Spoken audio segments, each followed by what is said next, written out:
Well, good afternoon, and thank you for joining us for our final Business Bits online series. We are so happy that you're here. Today, we are joined by Megan Jobson from 910 Training.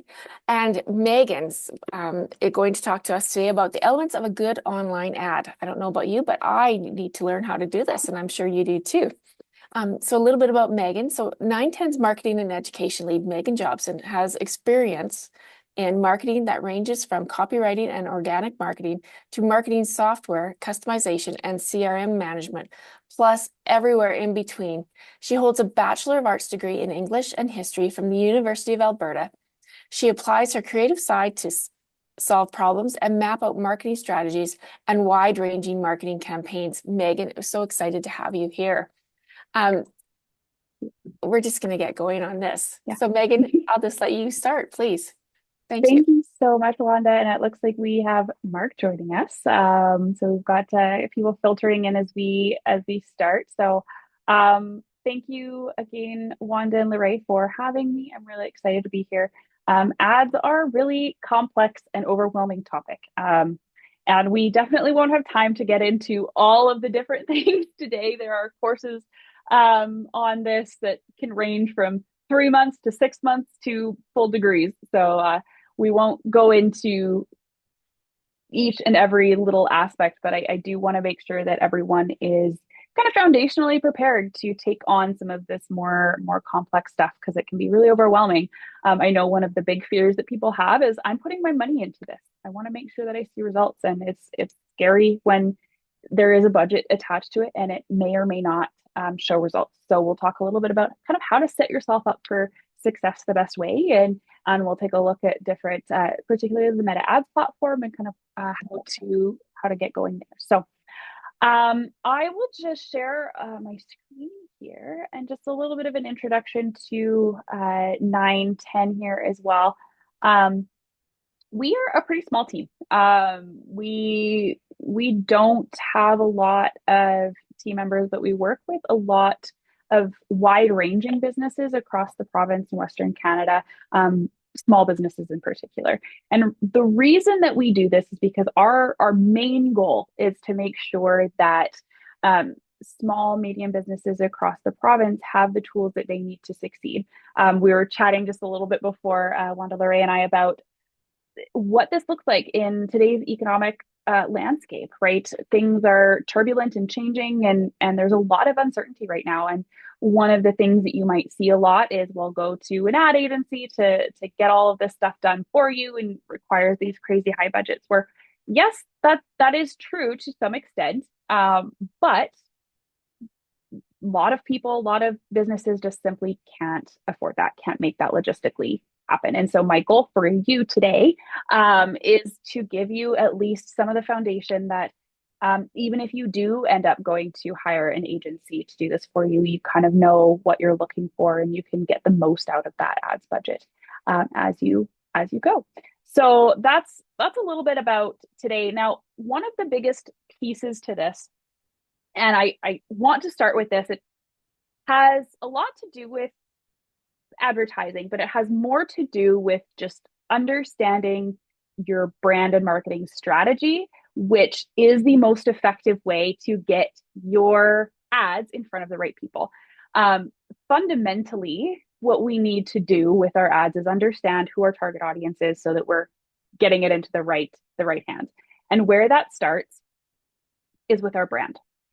When I say brand, you could ask 100 people the definition of brand, and it's going to get 100 different responses, right? You're going to get personality, you're going to get the visual expression, you're going to get, oh, it's the logo and things like that. But brand is so much more than that, right?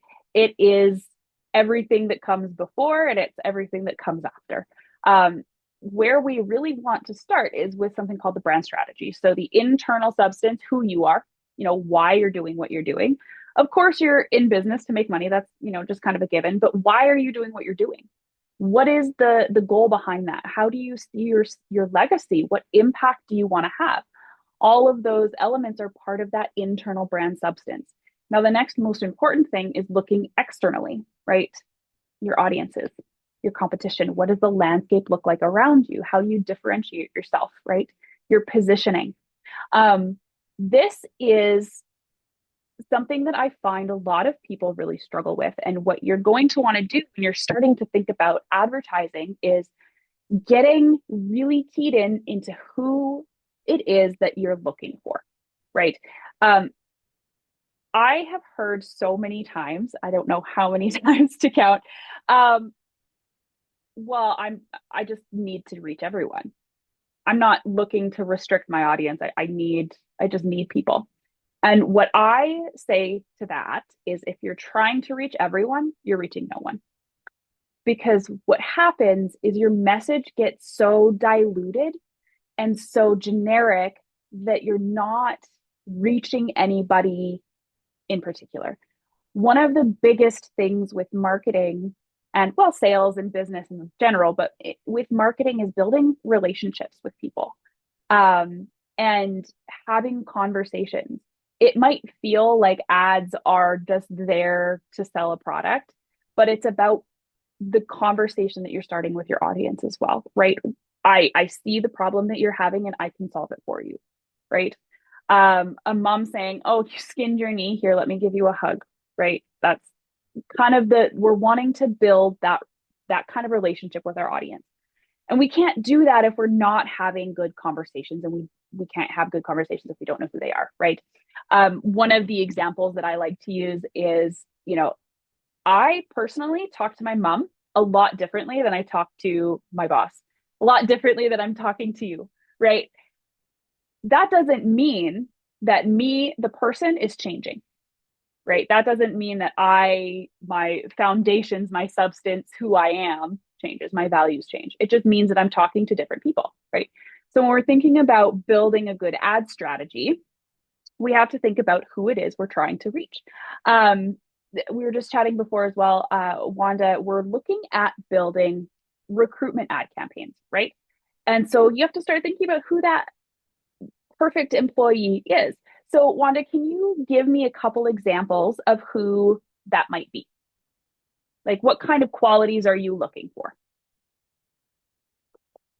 I would be looking for someone trained in the profession that I like, having the Mhm. skill set, the education. Yeah. Um, age does not matter, but I would like someone who's had experience at least, right? Hmm. And is used to, I think, being in the rural area. But Hmm. I think skills would So, be the first thing. yeah, so that's a really great thing to look at. So we've got kind of two main areas that we want to think about: skills and used to being in the rural area. You don't want to just kind of take somebody from Toronto and drop them into middle of nowhere Alberta, right? Right. It can be overwhelming as, somebody who lives in rural Alberta myself. I get it. But what we're kind of thinking about here is we've got two unique things that we're trying to get out of somebody. And so the language that we're using is going to be a little bit different. If we're looking for somebody who's entry level, who doesn't know anything about the job, and we're just looking to train them up, right?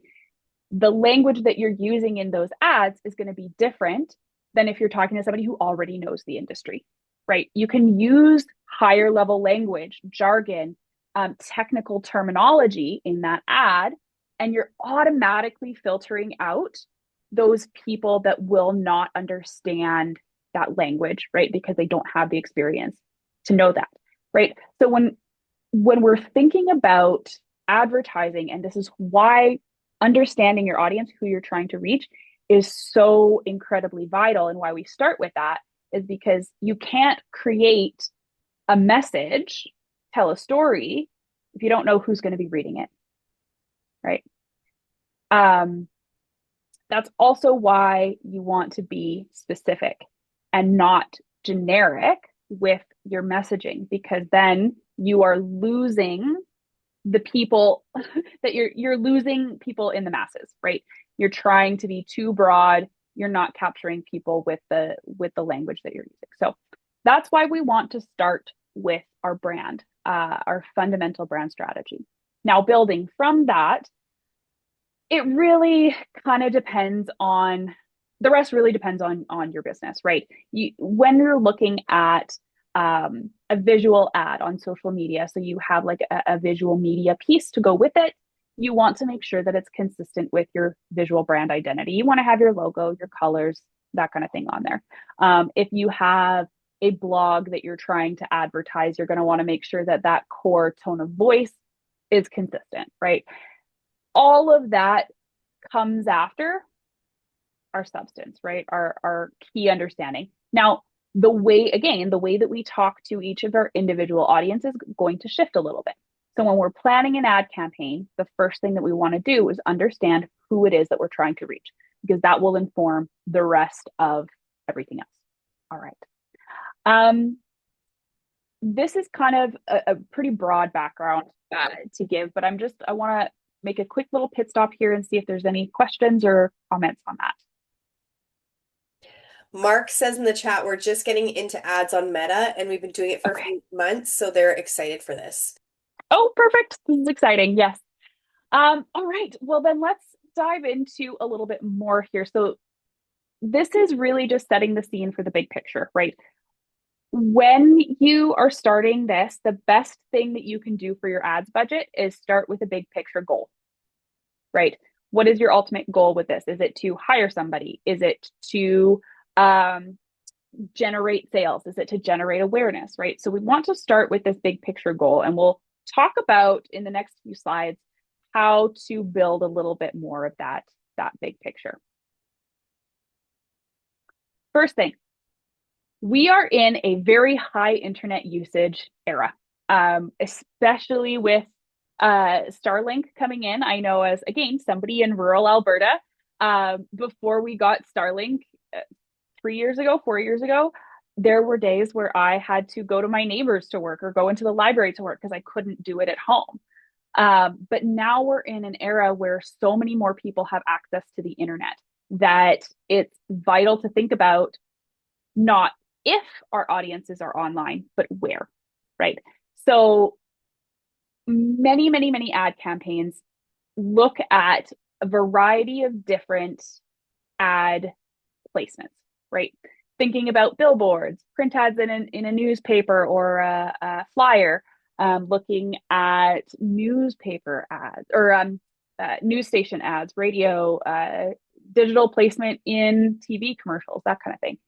So there's so many different areas to look at that it's not necessarily if, but where, right?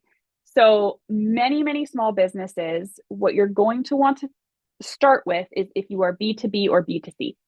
B2B is business to business. So if you are working directly with another business, that's 910 as an example of business to business. We build websites and brands and train people on their own marketing. We don't work with individuals primarily.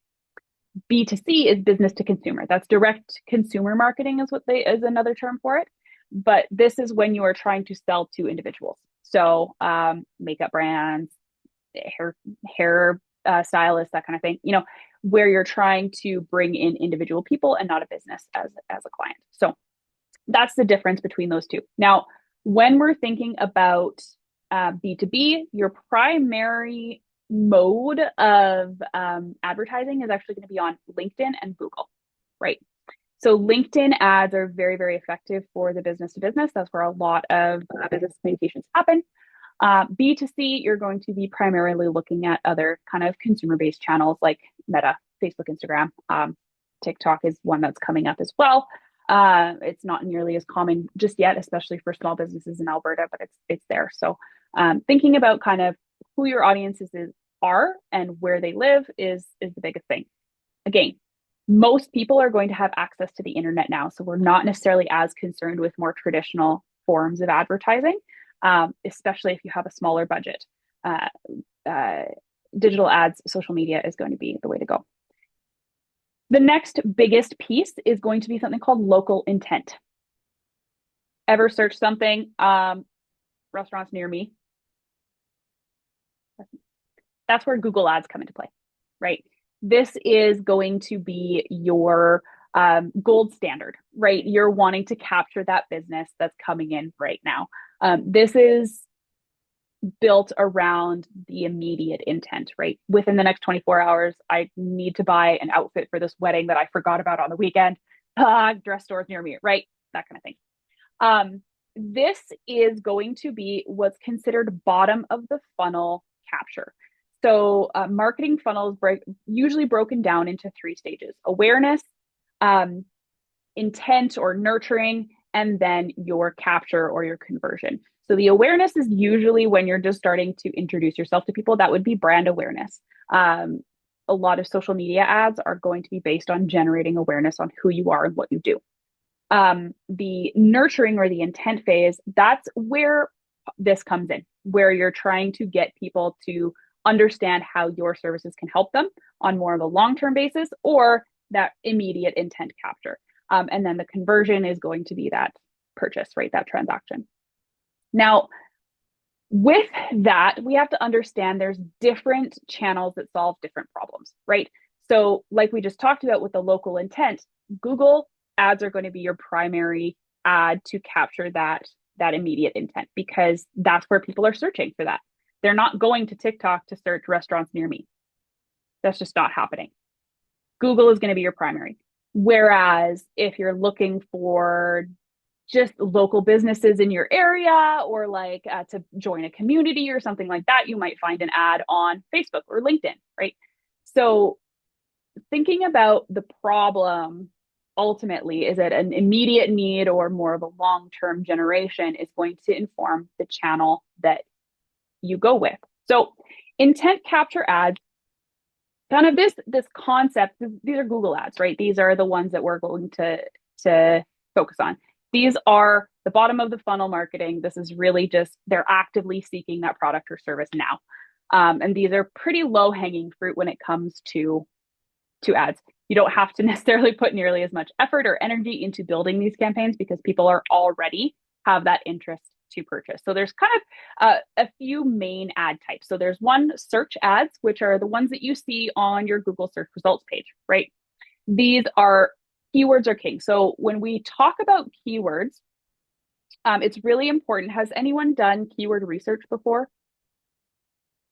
No, kind of, a little bit. The way that keywords, I'm just going to open my chat in another window so I can see as well here a little bit. So one of the things that we need to think about are, what are search volumes for keywords? Because this is where we get into, if you're marketing to no one, you're marketing to, or if you're marketing to everyone, you're marketing to no one. So we have to balance how we keyword our ads so that we're targeting enough people that it works, but not too many people that it gets lost, right? So there are platforms out there. SEMrush is one. That's a paid platform. Google Trends is a free version. It's a little bit more limited, but you can do essentially kind of the same things with that. Google Analytics and Google Ads also have versions of keyword research, but they're not quite as easy to navigate. So if you're new to keyword research, I would start with Google Trends. Essentially, what you want to do is come up with kind of 3 tiers of keywords. So we call them primary keywords, secondary keywords, and tertiary keywords. Primary keywords are going to be kind of just like your main service that you're trying to sell, right? That's going to be the main keyword, websites, for example. That would be my primary keyword. Secondary keywords are going to be things like your kind of sub-services or sub-products, basically, within that category, that main search. So it would be like WordPress websites or Elementor websites or SEO services, that kind of thing. They all fall within the website category, but they're secondary to that. So that would be considered a secondary. Tertiary keywords are going to be your what's called long tail keywords. So it's going to be how to SEO optimize my website. That would be an example of a long tail keyword, tertiary keyword. So when we're building Google ads or search ads, you're wanting to come up with a list, kind of usually it's 1 to 3 primary keywords, 5 to 8 secondary, and then a bunch of long tail keywords. And what you do when you set up your Google ad, you set up your headline, which should include at least one of your primary keywords and then some of your secondary. And then you can set up your description, which should include more of your secondary and tertiary keywords as well. So when you set that up, you have to understand what those are so that you can put that in there. And what you want to do to look at search volume is you go into Google Trends, you type in your keyword that you're trying to find search volume on, and it will give you a ranking over time of the volume that people have searched that. And then it will also give you a breakdown of related searches and that kind of thing. So you can kind of see different variations. Now, what you're kind of looking for is for good search volume. So it's not like super low. And again, it will give you like a graph comparison. You don't want it super, super low, but you don't want it to be crazy high. Like if I just used Google as my keyword, like Google search or something like that as my primary keyword, that's not going to help me because it's such a high volume that I'm going to be getting a lot of searches from people that have no interest in purchasing from me. So I have to be a little bit more narrow with my search there.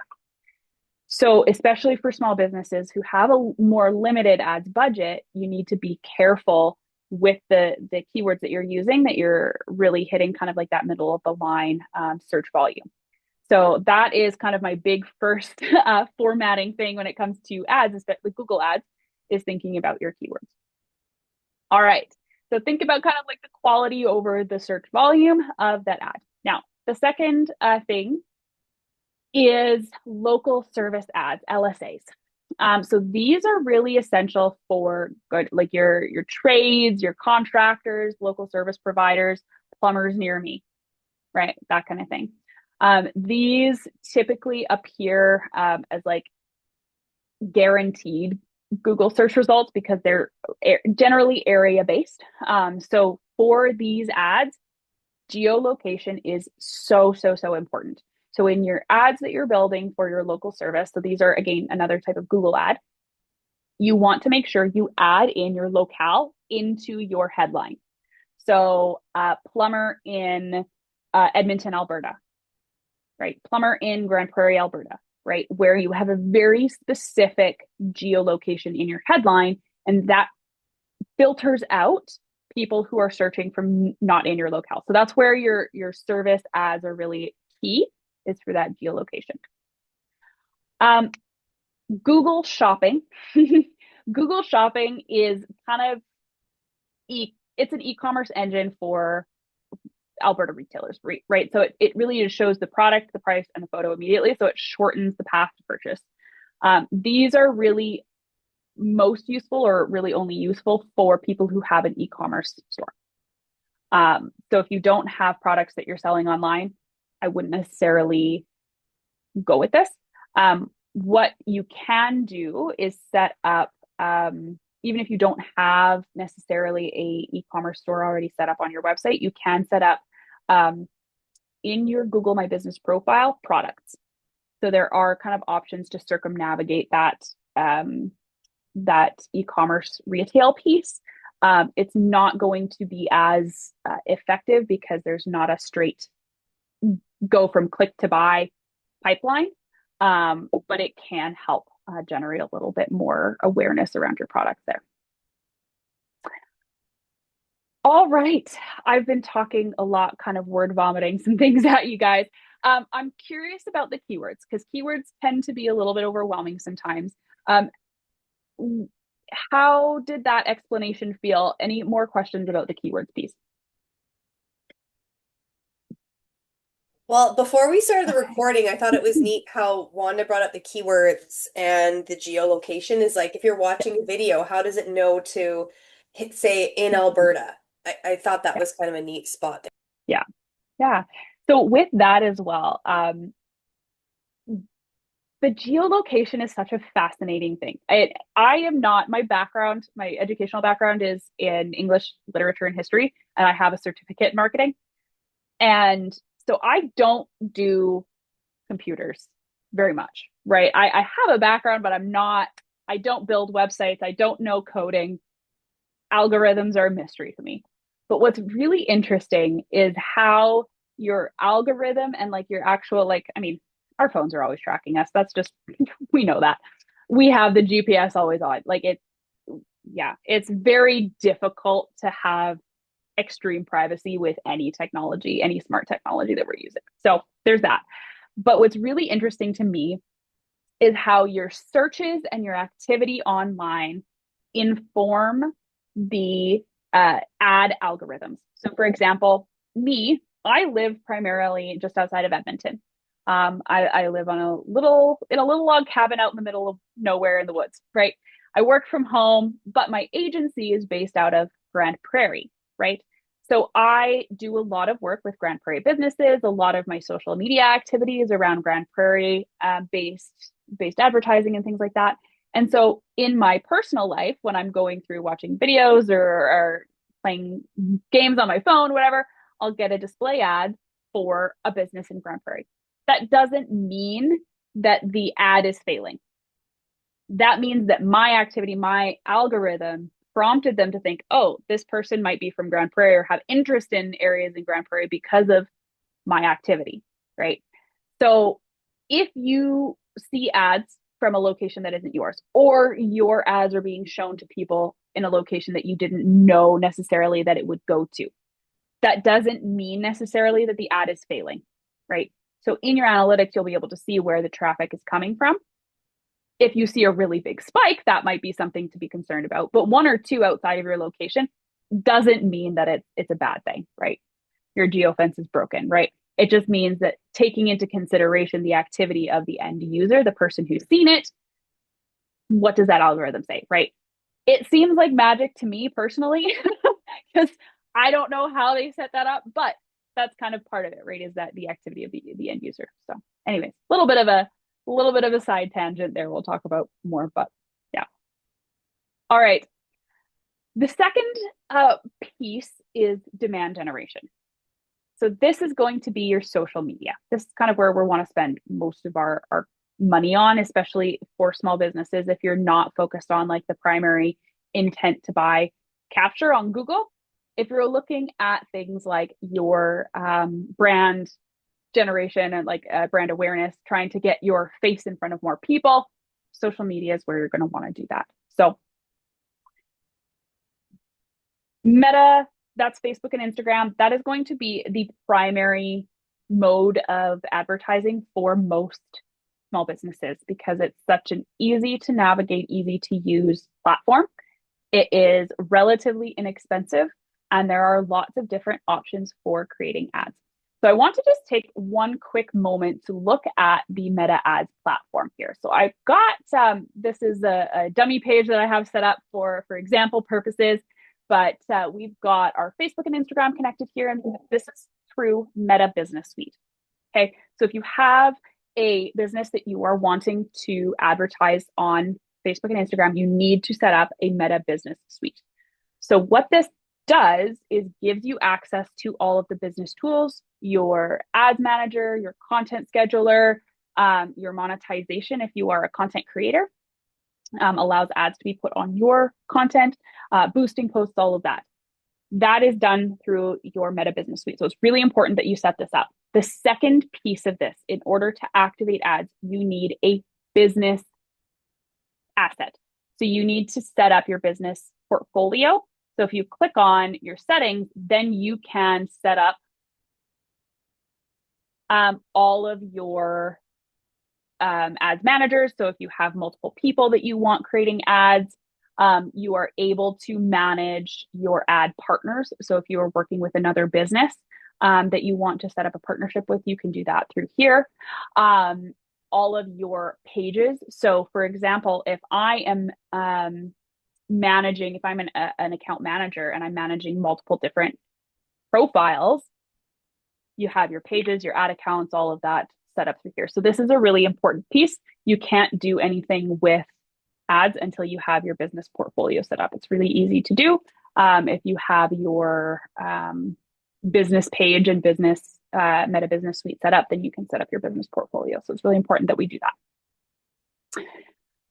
that. Going back, so there's kind of two places that you can set up ads in Meta. One is kind of like your one-time ads, your boosted posts, that kind of thing. That is done through your ads down here. And what you basically can do is take posts that you've posted before, you can boost them, you can add new media content, that kind of thing. These ads are fairly limited in that you kind of have, what is this, 8 different goals basically for an ad. And with this is a kind of a one-off thing. So if you're wanting to set up multiple ads through a long-term campaign, this is not going to be where you do this. This is going to be for kind of your one-off boosting, that kind of thing. Now, if we go back, where you would set up your actual ad campaigns is through your ads manager. So you can set up specific audiences as well through here. You'll have seen if we go back to ads. We can set up audiences, we can ads reporting, we can set up specific reports for the metrics that we want to look at and our billing and that kind of thing. So all the settings are there. But this is really more for the more advanced campaign. So if you are just starting out, I would not recommend diving into this right now because it is a lot more advanced when you're trying to build out a campaign. I would start with the single ads and just kind of build them out one at a time until you get comfortable. And then you can dive into the campaigns function because it is a lot more nuanced. You can set up ad sets, which is basically creating multiple different ads together as one, essentially. So you can send multiple different ads to one specific audience, right? And you're not having to reset it every time. So that is the benefit to using this, is that it's a lot more consolidated. The downside is that it is more complex. So if you're not comfortable with ads, I would start with the other platform. Okay. Any questions on this? I know that there's a lot of different areas to look at. Wanda, I see your brows are a little furrowed there. Do you have a question? Oh, I was just because I'm following along with another Facebook page, and so I'm like, okay, so where was the campaigns? But that was I see under Ads Manager, right? There it is. So. Yeah, Ads Manager. If you have a designated marketing person or something like that, I would really highly recommend getting them trained up on this specifically. If you are a small business owner, entrepreneur, one hat wonder, your ads down here is going to be kind of your friend just to start with, right? Because it's so much more streamlined and simple. The really great thing with these two is when you're setting up your ads, you can kind of toggle your budget basically. So you can set how much money you want to spend per day for the period that you want this ad running. And it will kind of give you an estimated reach. So how many accounts about is this going to reach with this budget, and estimated clicks, how many people are going to click on your ad when they see it. So this is a really helpful tool to be able to just kind of estimate your budget and what is the threshold for a good return, right? There is a question around that here. Mark says, is there a certain budget you would suggest going to as a minimum per month or a sweet spot for? Yeah, so generally speaking, your threshold budget is what I call it. You can go less than this, but you won't see necessarily great results usually. Usually it's between $300 to $500 in ad spend for one platform, right? So if I'm going to be spending, I could have a $500 budget and designate $300 towards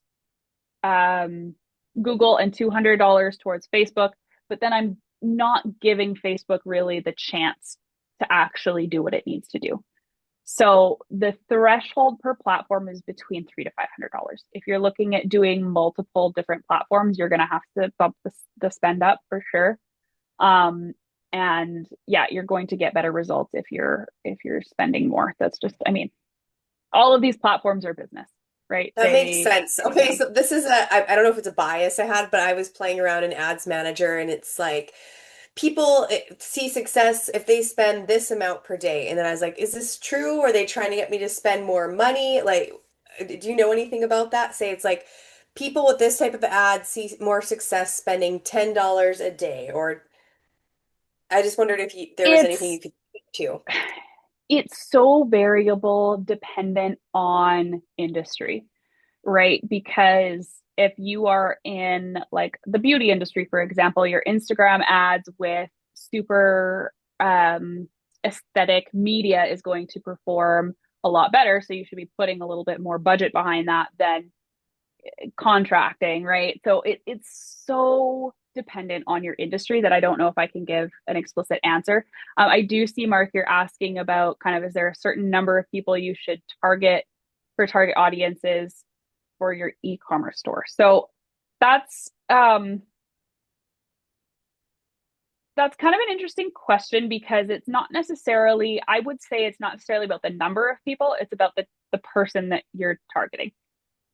Typically, I say a business should have between 3 to 5 target audiences. So let's just take a step back from this for a second. Let's go back to our brand. So when we're talking about audiences, you should have an idea of 3 to 5 ideal people that are walking through the door. They should be very different. They should have different goals, ideas, values, that kind of thing. So the way that I like to think about this, because I'm very much a picture person, visual learner. I don't like to think about people as demographics and psychographics, breaking them down into, their separate parts. I like to think about audiences as people themselves. So I think about like a best friend. How would I describe my best friend to somebody who's never met them, right?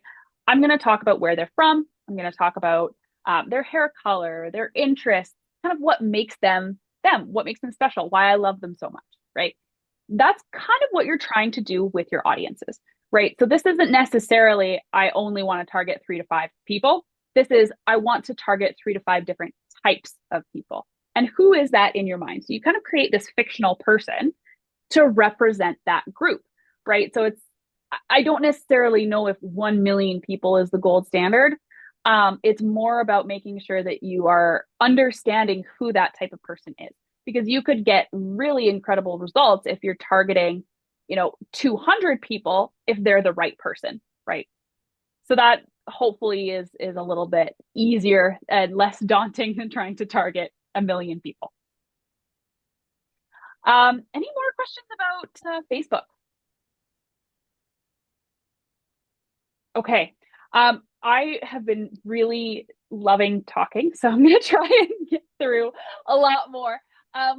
We talked about Instagram, Facebook. LinkedIn is the platform for B2B, so business to business. You can do carousel ads, you can do video ads, that kind of thing.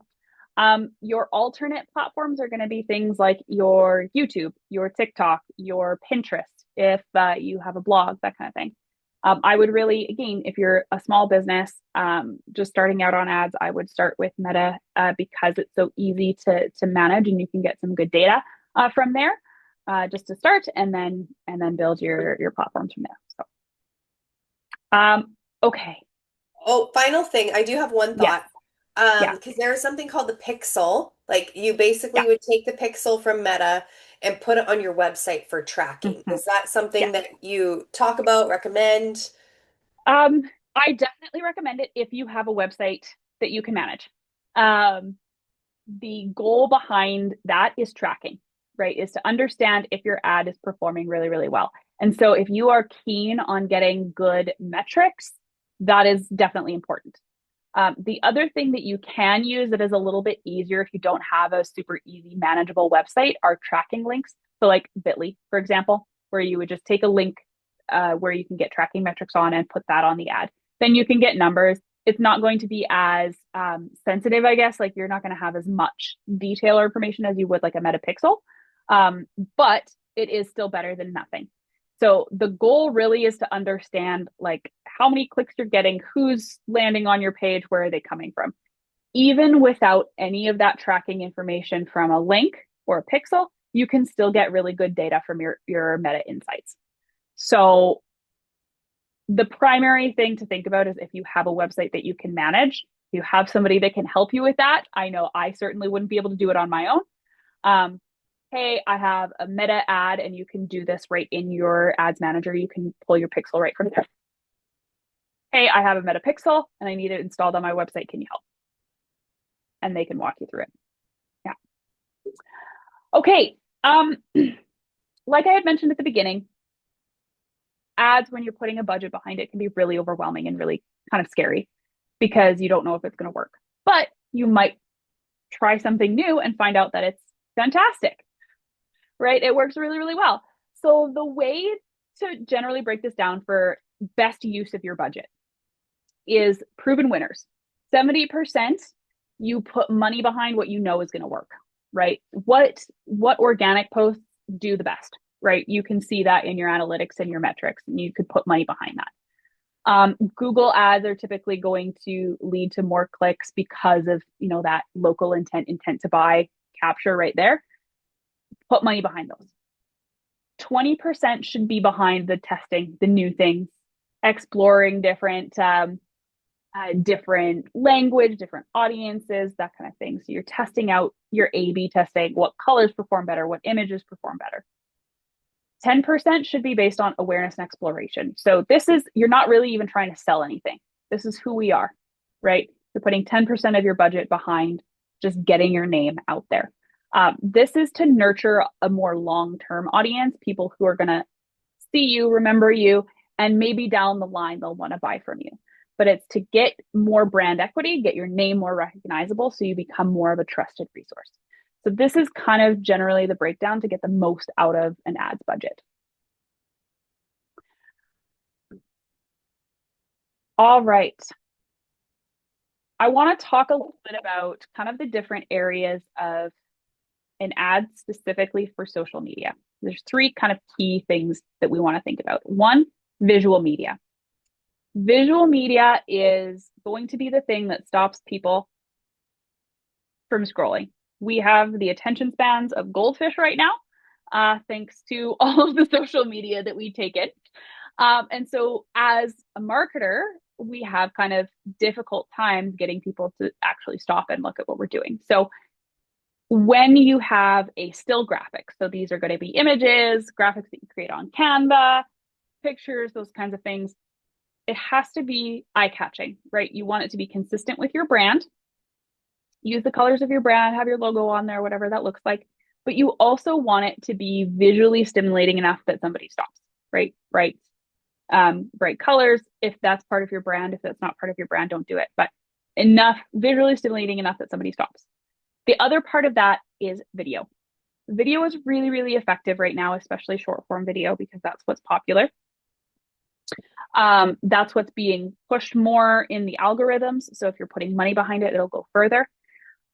Video is good for capturing people because we like to listen. We don't really like to read. Humans are lazy. We are. That's just the nature of it. So videos tend to get a little bit more traction than a still graphic is.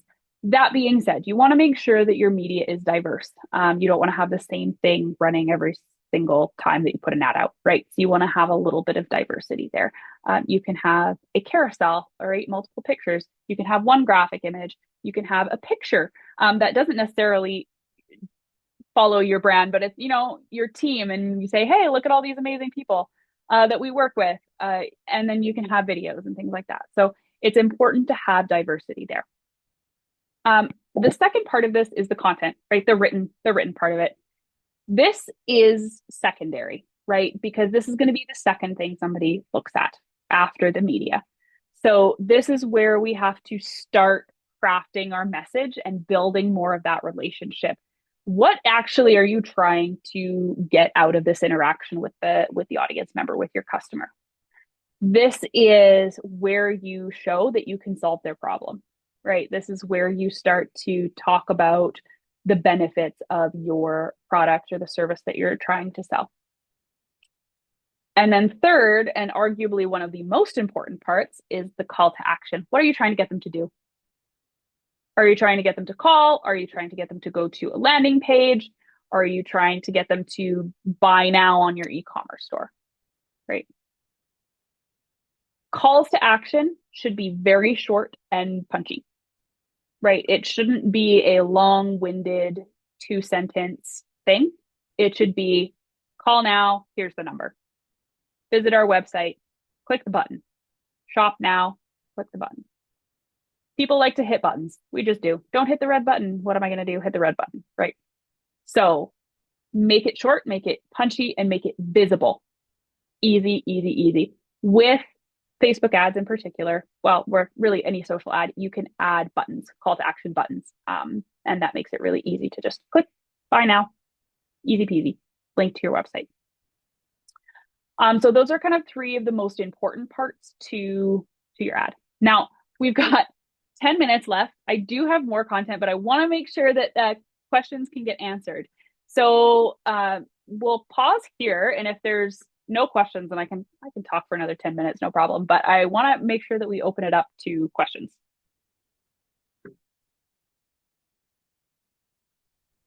I say keep going. If we have no questions, and they'll emerge as we go. Okay, perfect. So I think probably the last thing that I'm going to talk about then is going to be metrics, because metrics are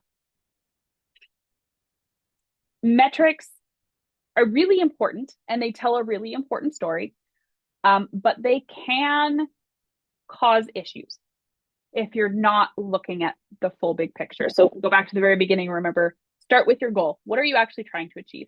Because that will manage your expectations in terms of what metrics you're actually going to be looking at, right? So these are kind of some key metrics that most people are going to be looking at tracking. So CPA means cost per acquisition, right? That's how much money you put in order to get a client or a sale, right? And that's broken down by, how much money did you put into your ad campaign? How many customers came out of it? That's your cost per acquisition. Return on investment is a little bit more tricky because it kind of depends on everything that you're putting in, your time, your ad spend, your agency fee, all of those different things, right? There's a lot of kind of nuance to what is your investment, right? And then how much revenue did you get out of that, right? And that's not necessarily your gross revenue. That is more so your net, right? How much actually ended up in your pocket. So that's your return. There is also another thing that you are probably going to hear is ROAS, which is return on ad spend. And that is specific to the money that you're putting into the ad campaign and doesn't necessarily have anything to do with all those other costs that I mentioned, right? So your return on investment is going to be a little bit of a broader category versus your ROAS is going to be more specific to your ads, your ad campaign. Your CPC, cost per click. Your clicks are going to always be higher than your acquisitions, how many people actually purchased, right? So how much money did it cost to get somebody to click on your ad? That's your ad spend, and you're divided by your total clicks, right?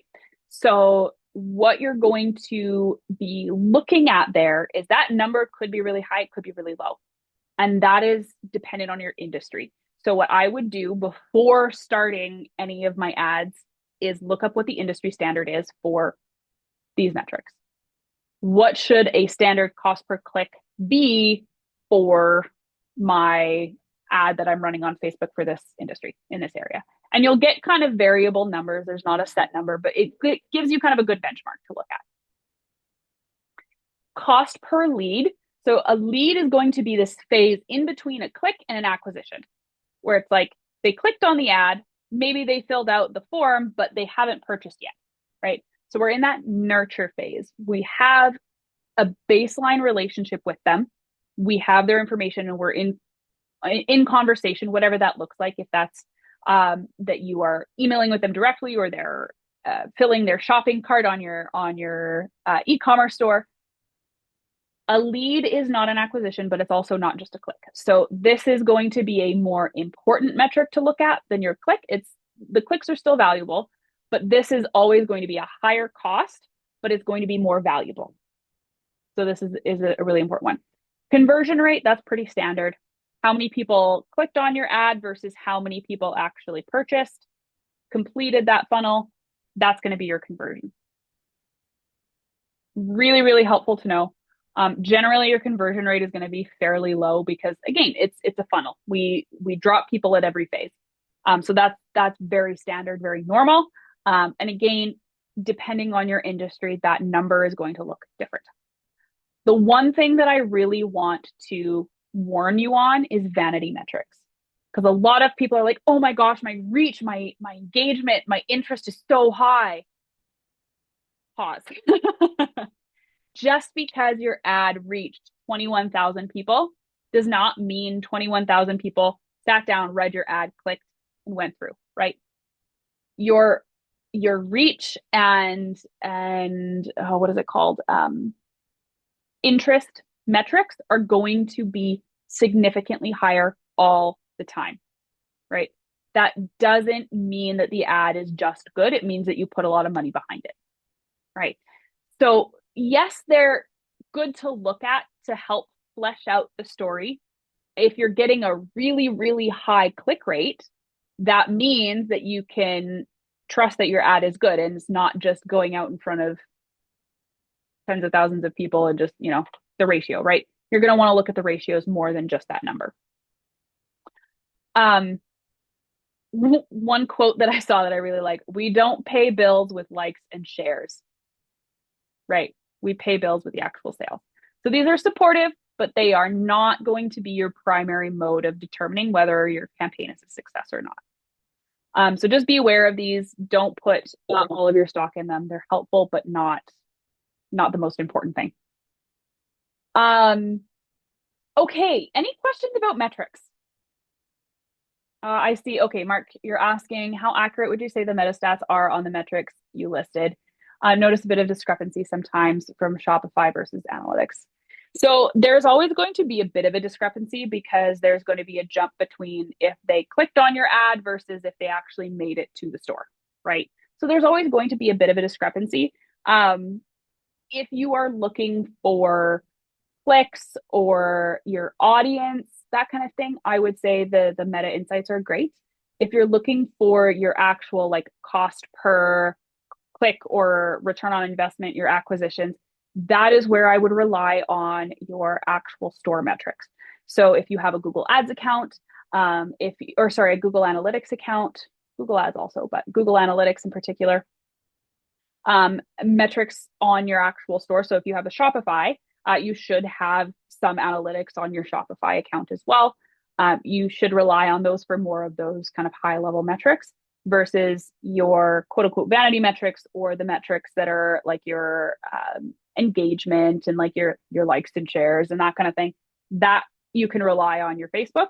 But anything that you're wanting to get kind of a holistic picture of the cost, you're going to want to go over to your other ones. Any other questions? Okay. One, I guess, kind of quick last thing. I won't go through all of these different ads because we talked a lot about the other ones, but integrating AI into your ad campaigns can really help with a bunch of different areas. But one big thing is streamlining your processes so that you are spending more time on the strategy and implementation and less time on the middle parts, right? So AI can help you with the planning. ChatGPT, hey, I'm planning a ad campaign on this topic for this audience for these platforms. Can you help me? What other information do you need to make this successful, right? Planning out the strategy. Can help with generation, writing the content itself, going over to Canva AI and getting images from Canva AI, that kind of thing.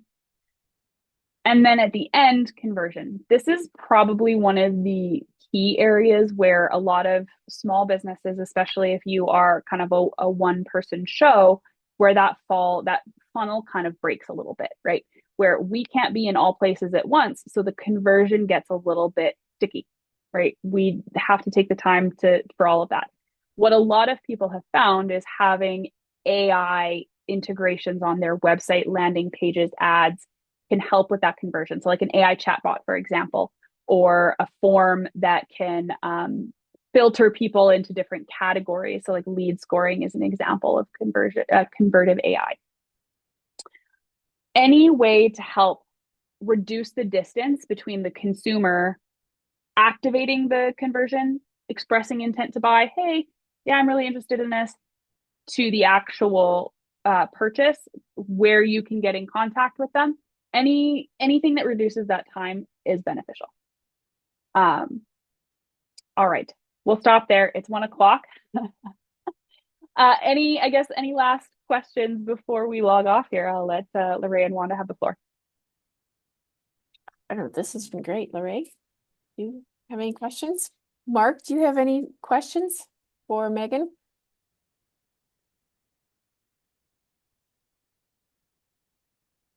No. All right. This has been really great. There's a lot to learn, and obviously there's even more you can like dive into more. But this has been really great to like get the foundation, which is what we were wanting, the foundation of a good ad online, and learning some of the differences and the best places. So thank you, Megan, for joining us. If you want to learn more about Megan, go to 910 on their website. Lorraine will put it in the on the chat there. Or Megan, do you want to just tell us what your website? I would love to chat with anyone and everyone. 910.ca. It's the word 9, the number 10.ca. That's our website. And feel free to reach out to me or anyone else on the team. We love to chat. So as you can, I'm sure, tell, I'm a yapper. No, this has been great. Thank you so much. This has been a really good, and as our final series, like we started off with cybersecurity and we ended with like going through the whole marketing process and ended up with an ad. And so this has been a really good series. I just want to thank Mark. I want to thank you for joining. I want to thank everyone who's watching. It's been really good. I just want to say a special thank you to Lorraine Pearson. So Lorraine is our SCOP coordinator. SCOP is Small Community Opportunity Program Events Coordinator. And without Lorraine, these series would not have happened. So thank you, Lorraine. I forgot to mention that at the beginning. So it's been really good. And I hope that we can maybe have some more events coming up and continue on with like how we can help best support businesses in their success, especially with their online. So stay tuned for that. Like Mark, if just keep your eyes open, we might have some more stuff coming out. Lorraine, did you have anything you would like to add at all?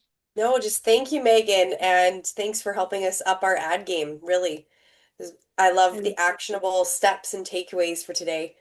And yeah, thank you. Awesome. Thank you. Have a fantastic rest of your day, everyone. And anyone who's watching, thank you so much. Thank We'll talk later. Thank you so much. Bye-bye.